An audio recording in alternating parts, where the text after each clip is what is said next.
हिमाचल प्रदेश में जुलाई माह में आई बाढ़ से करोड़ों रुपए की संपत्ति नष्ट हो गई।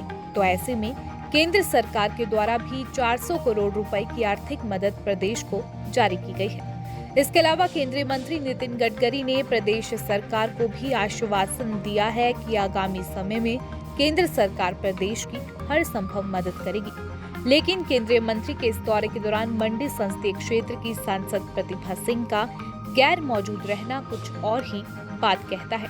कुल्लू में प्रदेश भाजपा कार्य समिति के सदस्य ब्रिगेडियर खुशहाल ठाकुर ने ये बात करते हुए प्रतिभा सिंह की गैर मौजूदगी पर सवाल उठाए हैं। उन्होंने कहा कि केंद्रीय मंत्री के दौरे के दौरान भी सांसद प्रतिभा सिंह को मौजूद रहना चाहिए था और जिला कुल्लू में जो आपदा आई है उसके बारे में भी केंद्र सरकार के साथ चर्चा करनी चाहिए थी। लेकिन सांसद प्रतिभा सिंह ना तो दौरे के दौरान मौजूद रही और ना ही वे केंद्र सरकार के समक्ष अभी तक राहत के विषय में कोई चर्चा कर पाई है। ब्रिगेडियर खुशहाल ठाकुर ने कहा कि सांसद प्रतिभा सिंह का अब तक का कार्यकाल देखा जाए तो वे अब तक का निराशाजनक है।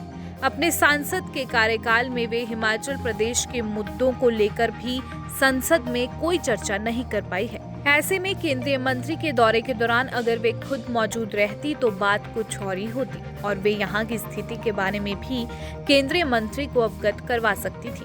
ब्रिगेडियर खुशहाल ठाकुर ने कहा कि सांसद प्रतिभा सिंह का अगर पिछला कार्यकाल भी देखा जाए तो वे संसद में हिमाचल के मुद्दों को लेकर कोई बात नहीं कर पाई है। इसके अलावा मंडी संसदीय क्षेत्र का दौरा प्रतिभा सिंह मात्र पर्यटन के लिहाज से करती हैं, जबकि यहाँ की जनता अपने सांसद से कई उम्मीदें लगाई बैठी है।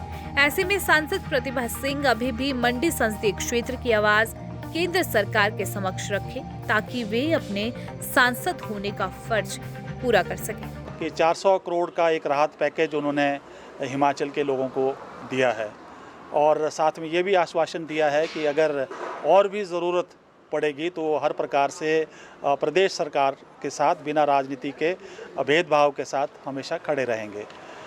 लेकिन दुर्भाग्य की बात है कि जबकि गडकरी जी केंद्र में पार्लियामेंट का सेशन चला हुआ था उसको छोड़कर यहाँ पर आए, लेकिन इस मौके पर हमारी माननीय सांसद प्रतिभा जी नहीं दिखी।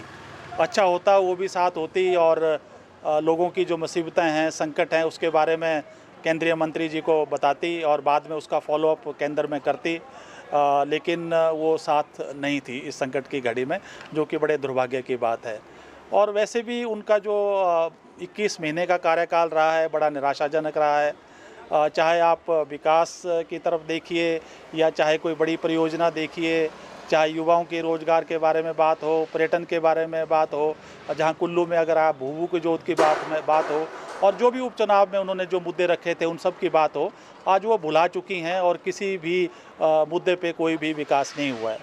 बल्कि हालात इतनी ख़राब है कि जिन चीज़ों के लिए, जो बड़े प्रोजेक्ट्स के लिए, चाहे वो मंडी का शिव धाम हो जिसमें बहुत सारे युवाओं के लिए और टूरिज़्म के लिए एक बढ़ावा मिलना था, जिसके लिए हमारे पूर्व के मुख्यमंत्री जी ने केंद्र से पैसा लाया, बल्कि एयरपोर्ट जो है कि वहाँ पे टूरिज़्म और युवाओं को रोज़गार देने के लिए एक बहुत बड़ा हब बनने वाला था, लोगों की आर्थिक स्थिति बहुत अच्छी होने वाली थी, उस पे भी वो शांत है और काशी धाम का तो वो विरोध कर रही हैं।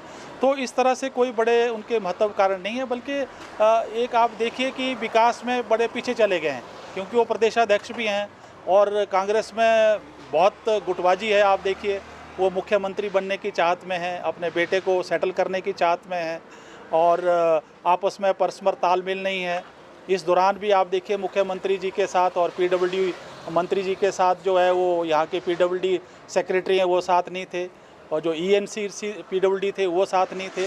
तो कहीं ना कहीं एक बहुत बड़े समन्वय की कमी है, कोऑर्डिनेशन की कमी है, तालमेल की कमी है और जिसका जो खमियाजा है प्रदेश के लोगों को और प्रदेश में रहने वाले जो प्रभावित लोग हैं उनको निभाना पड़ रहा है। तो इसलिए बहुत ही निराशाजनक जो है उनका पूरा कार्यकाल। दैनिक सवेरा टीवी के लिए कुल्लू से सृष्टि शर्मा की रिपोर्ट।